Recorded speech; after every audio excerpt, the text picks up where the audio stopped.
Hadi. Kendi için Hadi. Hadi. Hadi yürü.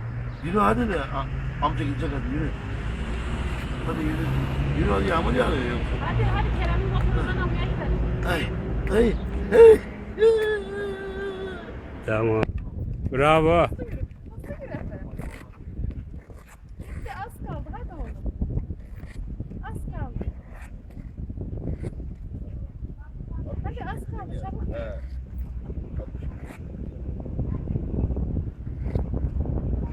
Az kaldı. Oraya dolarken top sahasına gördük. Daha bu kadar. Hadi. Çabuk.